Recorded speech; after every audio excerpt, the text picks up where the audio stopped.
नमस्कार। रुद्रष्ट विज्ञान में आप लोगों का बहुत बहुत स्वागत, अभिनंदन है। आप सभी लोगों में से बहुत से लोगों ने एक बात अनुभव की होगी कि आपके मुंह से अगर कोई बात निकल जाती है अनजाने में, तो वह बात कहीं ना कहीं सच होती दिख जाती है। दूसरी बात, आप सभी लोगों में से बहुत से लोगों ने एक और घटना का अनुभव किया होगा। आप सभी लोग अगर कहीं गए हों और वहां पर आपने ये नोटिस किया हो कि आप यहां पहले आ चुके हैं, जबकि आप पहले वहां कभी गए ही नहीं। मतलब वो जगह आपको परिचित सी लगेगी और वो जगह आपको अपनी ओर खींच रही होगी। कमेंट करके बताइएगा कि कितने लोगों को ऐसा अनुभव हुआ। आगे वीडियो में मैं बताऊंगा कि ऐसा क्यों होता है, क्या रहस्य है, और आप अपनी हथेली में वह कौन सी विशेष रेखा और वह कौन सा विशेष पॉइंट पर अगर आप नोटिस करेंगे तो आप देखेंगे कि आपकी हथेली में वह एक विशेष लाइन मौजूद है। वह लाइन क्यों मौजूद है, इसका क्या रहस्य है और इसके माध्यम से आप किस तरह से सफलता पा सकते हैं, इसके विषय में हम वीडियो में आगे चर्चा करेंगे। तो वीडियो को स्किप मत करिएगा। क्यों? क्योंकि यह पूरा वीडियो बहुत महत्वपूर्ण ज्ञानवर्धक होने वाला है। तो चलिए कार्यक्रम को शुरू करते हैं। देखिए, हम सीधे अपने मुख्य बिंदु पर आते हैं।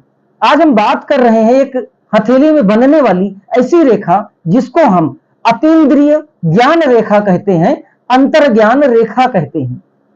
बहुत रेयरली यह किसी हाथ में पाई जाती है। आप सब लोग अपनी हथेली में देख सकते हैं और मैं यह कहूंगा कि अगर आपकी रुचि इस विषय में है तो आप किसी से यदि बात करते हैं तो आप देखिएगा कि सामने वाले की हथेली में कहीं यह रेखा मौजूद तो नहीं है। चंद्र क्षेत्र, हथेली में चंद्र क्षेत्र होता है। जैसे कि सभी पर्वत उपस्थित होते हैं, वैसे ही चंद्रमा का पर्वत भी हथेली में उपस्थित होता है। आपकी हथेली में यह इस ढंग से, यह जो, ध्यान से देखिएगा, या ये जो एरिया है, लोअर पोर्शन का ये जो एरिया है, यह चंद्र क्षेत्र का एरिया माना गया है। और चंद्र क्षेत्र का ये जो एरिया है ये बड़ा सेंसिटिव होता है। ये हमारे भावनात्मक पहलू को दिखाता है। यह दिखाता है कि हमारा अनकॉन्शियस ब्रेन कितना एक्टिवेटेड है, यानी पूर्व के जन्मों की जो स्मृतियां निर्मित हैं, हम कितना उससे कनेक्टेड हैं। हम सपनों में क्या देखेंगे, हम किसी व्यक्ति से बात करेंगे तो हम उसके मनोविज्ञान को कितना कैप्चर कर सकते हैं। बहुत से बार मैंने अपने अध्ययन में पाया कि मेरे पास बहुत से लोग आए और वो ये बताते हैं कि जब वो किसी व्यक्ति के सामने जाते हैं, उससे बात करते हैं, तो उनको लगता है कि ये व्यक्ति इस प्रकार का है, जबकि उस गणना का इनके पास कोई कारण नहीं होता, लेकिन उनका मन बोल रहा होता कि ये व्यक्ति जो वो थोड़ा सा धूर्त है और इसी आधार पर वो अपना कोई डील या अपना कोई प्रोजेक्ट रिजेक्ट कर देते और बाद में पता चलता है कि उन्होंने बिल्कुल सही अध्ययन में पाया।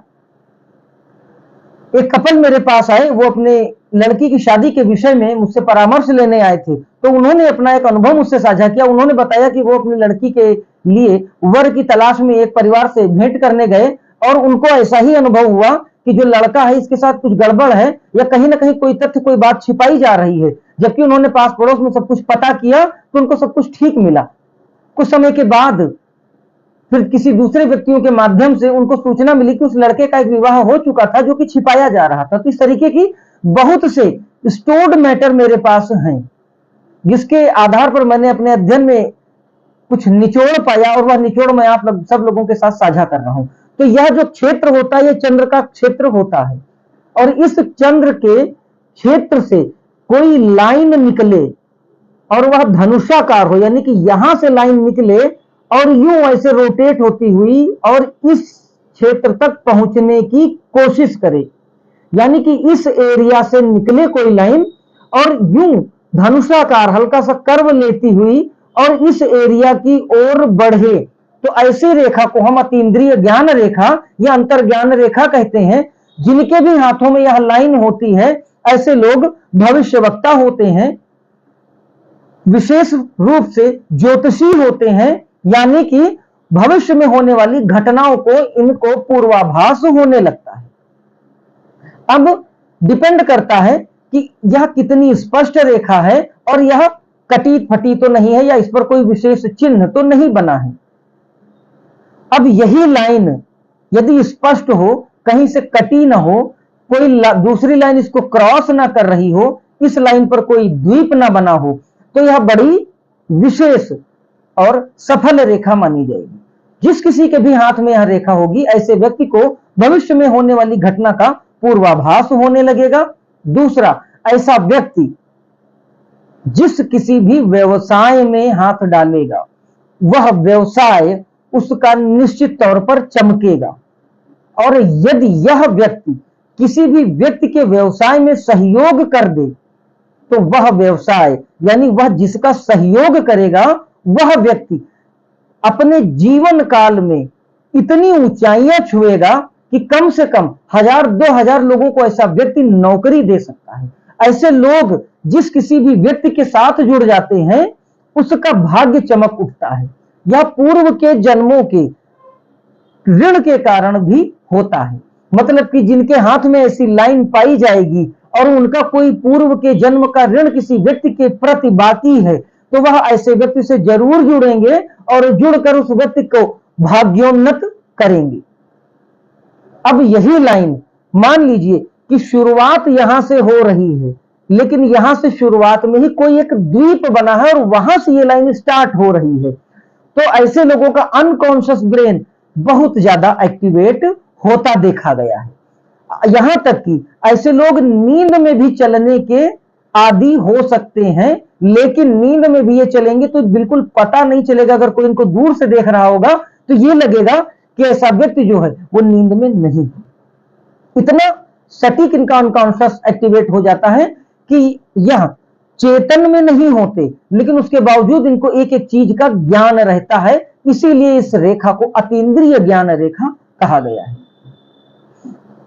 अगर यही लाइन यहां से निकलते हुए यहां पर जाए, यहां पे समाप्त हो और यहां पर कोई स्टार या कोई तारा जैसा कोई चिन्ह बना हुआ हो, मतलब यह रेखा जहां पे समाप्त हो वहां पर कोई तारे जैसा चिन्ह बना हुआ हो, तो ऐसे व्यक्तियों को पूर्वाभास के कारण बहुत लाभ, बहुत धन संपदा अर्जित करने का सौभाग्य प्राप्त होता है। ऐसा व्यक्ति जो है वो स्टार की तरह चमक जाता है अपने अतीन्द्रिय ज्ञान के कारण। और ऐसा व्यक्ति जो होता है वो इसका बेनिफिट बहुत पॉजिटिवली उठा लेता है। वो इसके गुणों को बहुत ज्यादा एम्फेसाइज कर देता है, बहुत बलवान कर देता है इनके गुणों को। और ऐसा व्यक्ति बहुत चतुर भी हो जाता है लाभ प्राप्त करने के मामले में। अब यही लाइन यहां से निकले लेकिन यहां तक पहुंचे और इसके आगे ना बढ़ पाए, यानी ये जो मंगल का क्षेत्र है यहीं पे जाके वह लाइन समाप्त हो जाए, तो ऐसा व्यक्ति जो होता है, ऐसे व्यक्ति के अंदर यह लाइन जो है वह सम्मोहन का गुण दे देती है। ऐसा व्यक्ति जो होता है उसके अंदर इतना सम्मोहन करने की क्षमता बढ़ जाती है कि जिस किसी भी व्यक्ति के साथ वो कोई डील करता है या फिर किसी व्यक्ति के साथ कोई बात करता है, तो वह व्यक्ति ऐसे व्यक्ति के आदेशों का पालन करने लगता है। मतलब वह व्यक्ति सम्मोहित हो जाता है। शर्त सिर्फ इतनी है कि लाइन कहीं से कटी फटी ना हो और कोई क्रॉस या कोई जाल का चिन्ह रेखा पर न बन रहा है, वरना वो उसके गुणों को कम कर देंगी और ज्यादा प्रॉब्लमेटिक अगर स्थिति हुई तो फिर यह दुर्गुण दे देंगी और ऐसे व्यक्ति को मूर्छा, हिस्टीरिया या फिर ऐसा व्यक्ति बेहोश हो सकता है या सपने में सोते समय से व्यक्ति को झटके लग सकते हैं या फिर ऐसा व्यक्ति अपने शरीर से बाहर निकल के और फिर अंदर आने जैसी स्थितियां बन सकती हैं, बनते हुए अक्सर देखी गई हैं। भाग्य रेखा, मस्तिष्क रेखा या हृदय रेखा के साथ यदि इस रेखा का संगम बने और वह संगम जो है एक त्रिभुज का रूप ले ले, त्रिकोण का रूप ले ले, तो यदि ऐसा व्यक्ति अपने इष्ट की साधना नहीं करता है, तो चूंकि चंद्र क्षेत्र से यह रेखा निकलती है, तो चंद्र क्षेत्र के जो कारक चीजें हैं यानी कि जैसे जल, तो ऐसे व्यक्ति को पानी से भय लगता है, ऐसा व्यक्ति पानी में जाने से डरता है और ऐसा व्यक्ति पानी से बहुत ही दूर रहता है। ऐसा व्यक्ति अक्सर पानी में डूबने के सपने देखता है।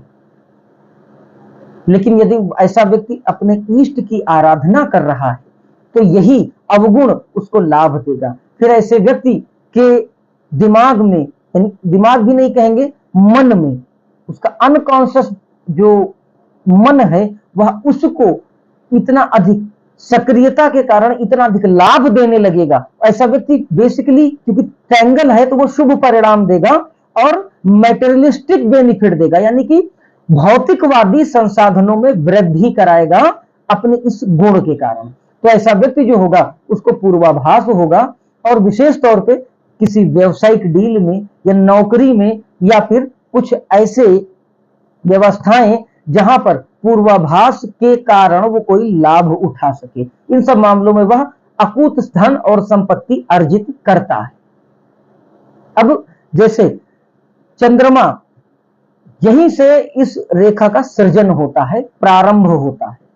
अब यही लाइन यहां से आगे बढ़े और यह लाइन बार बार कट रही हो, मतलब कुछ छोटी छोटी महीन रेखाएं उसको बार बार काट रही हो, तो ऐसे व्यक्ति की जो गुप्त शक्तियां होती हैं वो खिंच जाती हैं और नकारात्मक फल देने लगती है। अगर वो लाइन बार बार काट रही हो, या बीच में कोई द्वीप का चिन्ह हो, या फिर कोई काले रंग का तिल हो लेकिन चंद्र क्षेत्र पर ना हो, उसके ऊपर काले रंग का कोई तिल भी बना हो, तो ऐसे व्यक्ति का मन एक रडार की तरह होता है, लेकिन वो नेगेटिव शक्तियों को जल्दी खींचता है। ऐसे लोगों को बचपन में नजर बहुत जल्दी लग जाती है, और ऐसे लोग जीवन में कम से कम एक बार मृत्यु तुल्य कष्ट पाते हैं। ऐसे लोग बीमार पड़ते हैं जल्दी जल्दी, और जब भी वो अपना डायग्नोसिस कराएंगे तो जांच में कुछ नहीं निकलता, क्योंकि रेखा दूषित हो गई है और मन अति सक्रिय हो गया है। तो इस कारण जो भी नेगेटिव एनर्जीज होती है उनका मन उनको अपनी ओर खींच लेता है, और नेगेटिव एनर्जी के रिस्पॉन्स के कारण, नेगेटिव रिस्पॉन्स के कारण उनकी चेतना पर एक विचलन उत्पन्न होता है, जो मन और शरीर के बीच का तारतम्य तोड़ देता है। तो कहीं ना कहीं अजीबोगरीब से एहसास, डरावने सपने, उलझन, घबराहट, बेचैनी और इसी तरीके की तमाम प्रॉब्लम क्रिएट करेगा, लेकिन उसका डायग्नोसिस में कोई परिणाम नहीं दिखता है। अगर चंद्रमा के क्षेत्र पर हल्के भूरे रंग का चिन्ह हो, यानी कि तिल हो, और उसके बाद चंद्र क्षेत्र से ही तिल के बहुत निकटतम या तिल के ऊपर से ही यह अतीन्द्रिय ज्ञान रेखा निकलकर बुध क्षेत्र तक स्पष्ट जाए, कटी फटी ना हो, तो सपने में ऐसा व्यक्ति भविष्य देख लेता है। ऐसा व्यक्ति जिस किसी व्यक्ति के सामने जाता है वह उसके भविष्य को देख लेता है। ऐसे ही व्यक्ति होते हैं जो ऐसी जगह पर जाते हैं जहां लगता है कि ये जगह ये पहले आ चुके हैं, या ये जगह इनकी जानी पहचानी जगह है। इनका अवचेतन मन इनको ऐसी ही जगहों पर बार बार जाने के लिए प्रेरित करता है।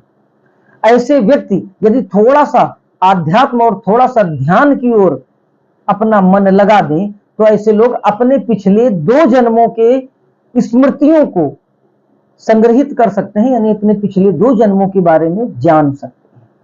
लेकिन किसी गुरु की साधना में ही ऐसा कोई प्रयोग करना चाहिए, क्योंकि मेमोरी का जो एक्सपेरिमेंट है ये बड़ा डेंजरस होता है।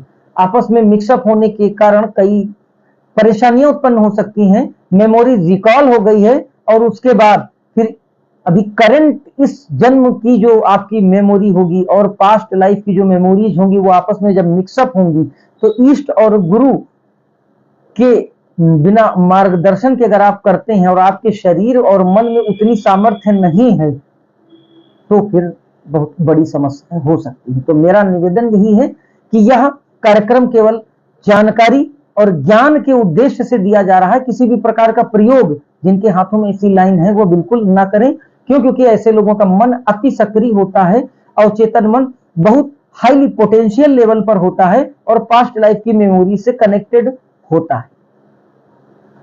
तो जिस किसी के भी हाथ में इस प्रकार की रेखा हो, ऐसा व्यक्ति किसी भी उतार चढ़ाव वाले व्यापार से लाभ ले सकता है। भविष्य में होने वाली घटनाओं को वो देख सकता है। स्टार्टिंग में वो जब प्रयास करेगा तो उसको लगेगा ये हाथ पांच से 50 तरीके की घटनाएं दिमाग में आएंगी, वो कंफ्यूज्ड सा करेंगी कि ये सच है या नहीं सच है। लेकिन अगर वो मेडिटेशन और किसी गुरु के माध्यम से प्रयास करता है तो बहुत से लोगों का कल्याण कर सकता है, क्योंकि यह rare of the rarest line होती है हथेली की और बहुत कम हाथों में पाई जाती है। तो मुझे विश्वास है कि यह वीडियो देखने के बाद एक नई और विशेष रेखा के बारे में आपको जानकारी मिली होगी। मैं ये नहीं कहूंगा इस रेखा के बारे में और कार्यक्रम नहीं बने होंगे, लेकिन मुझे विश्वास है कि इतनी सटीकता से, क्योंकि यह मेरा स्वयं का रिसर्च, स्वयं का अनुभव है, तो इस प्रकार का वीडियो आपको हो सकता है कि YouTube पर ना मिले। अगर आपको कोई कंफ्यूजन है, कोई डाउट है इस टॉपिक पर, तो आप कमेंट के माध्यम से मुझसे जानकारी ले सकते हैं। और अगर आपको लगता है कि कोई प्रॉब्लम, कोई परेशानी आपको बार बार डिस्टर्ब कर रही है, कोई सोल्यूशन नहीं दिख रहा है, तो आप मुझे अपनी जन्म की तिथि, जन्म का समय और जन्म का स्थान भेज सकते हैं। मैं आपकी कुंडली का निःशुल्क विश्लेषण करूंगा, क्योंकि हमारे चैनल का यही उद्देश्य है कि हमारे चैनल के माध्यम से जो भी लोग आते हैं उनका निःशुल्क कुंडली का विश्लेषण किया जाए, सरल, सटीक व निःशुल्क उपाय बताया जाए। तो मुझे विश्वास है कि अगर आपको लगता है कि यह कार्यक्रम ज्योतिष की सेवा में है, जनमानस की सेवा में बनाया गया है, तो इस वीडियो को प्लीज आप लाइक कर दें, जरूरतमंद लोगों तक शेयर करें और चैनल को हमारे सब्सक्राइब करके ऑल बटन को प्रेस कर लें, ताकि हमारे सभी महत्वपूर्ण कार्यक्रम आप तक आसानी से और सबसे पहले उपलब्ध हो सके। इसी चर्चा के साथ इस कार्यक्रम को यही विराम देता हूं और अगले फिर किसी ज्ञानवर्धक चर्चा में आपसे भेंट होती है। तब तक के लिए जय महाकाल।